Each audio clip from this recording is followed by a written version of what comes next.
On Sunday, June 13, 2010, the University of San Francisco hosted Muslim and Jewish high school students graduating from the year-long Unity program of Abraham's Vision. These 39 courageous teens had successfully learned about Muslims, Jews, Islam, and Judaism while strengthening relationships among themselves and with their own communities and religious traditions.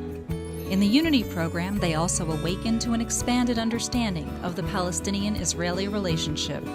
This hard-earned celebration in San Francisco gave voice to their dedicated faculty and to the students themselves whose lives changed by learning together. The Uni program started in the fall of 2005 in New York City, and we've run it now for 5 entire school years. We've found a Jewish space and a Muslim space, roughly 5 to 10 students in each region, and once a week the students come for class. Sometimes the students are together, sometimes the students are apart.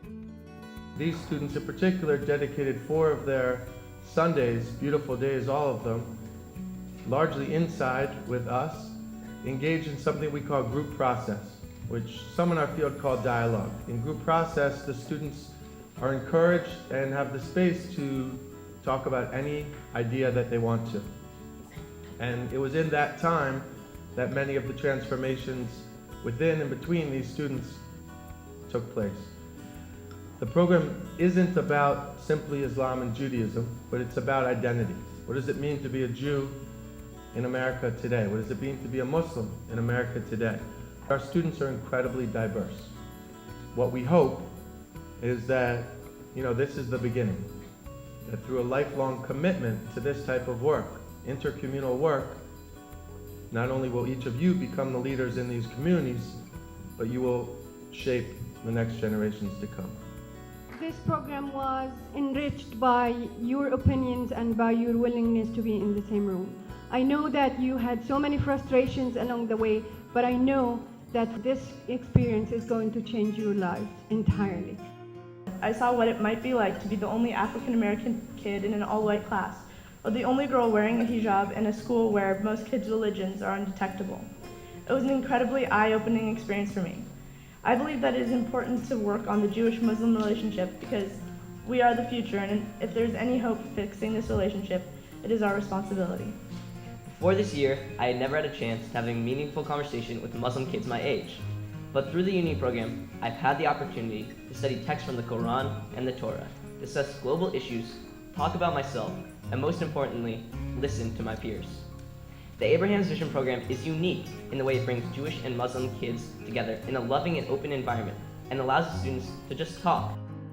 Whether we are followers of Islam, Judaism, Christianity, any other religion, or no religion, the ideas of tolerance and coexistence can transcend the religious divide and bring us all closer together. I'm an ardent believer in the idea that for change to happen on a global scale, we must change ourselves first. The Abraham's Vision program helps cultivate a group of kids who are ready to change the world because they have become changed.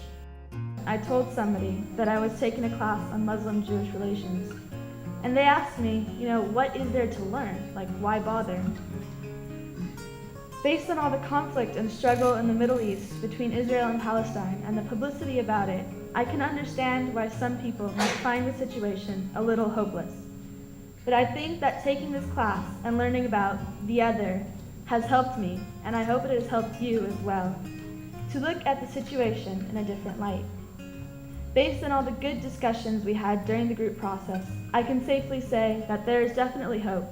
There is an opportunity for human discussion and debate. Today there is a stereotype that all Jews hate Muslims and all Muslims hate Jews. This is why something like Abraham's Vision is so important. It helps us see each other in a completely different light and helps extend our hands to each other. You think you're going to have to deal with people most people would call our enemies, but we turn out being friends.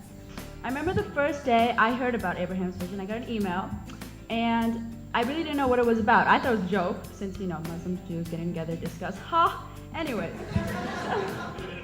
Abraham's Vision is precisely that, a vision of the future created and run by young generation activists. Wow, I thought, okay, so it's run by youth, not just youth, generation activists, how amazing, let's do it. It's run by the youth and not just any youth. Abraham's vision is charting new and very significant territory by building the understanding and capacity for coexistence and ultimately peace and justice. If you hear the words peace and justice and you don't want to be part of it, that is not right. And I thought that was ultimately the biggest thing for me. You know, there's peace and there's justice, and we always want to obtain that no matter who we are or where we are. Although we are different, we are Muslims, we are Jews, we are the sons of Abraham, we have to unite in the concept that we are all human beings. To have had the experience in this program, you are very lucky and very privileged. But with that privilege comes, that's right, responsibility. You've listened. You now, in part, have started your journey in learning the ability to respond to the injustices and the inequalities that you see in the world around you. And I hope that you will continue to be able to respond in critical, thoughtful, and meaningful ways. I want you to know how impressed I am with you and with what you have accomplished. I salute your courage in stepping out of your comfort zones and risking what is perhaps our deepest and most cherished part, our personal, often unconscious convictions, in order to engage some of humanity's most stubborn and subtle prejudices. I admire your willingness to scale the walls of exclusion that have separated Muslims from Jews, and for tackling complex problems and equipping yourselves with the tools needed to unmask and undo, to break down and rebuild. You were given a great opportunity, and now great expectations are placed upon you. Lao Tzu says, "The journey of 1,000 miles begins with a step." It is up to us to take that first step forward to unity.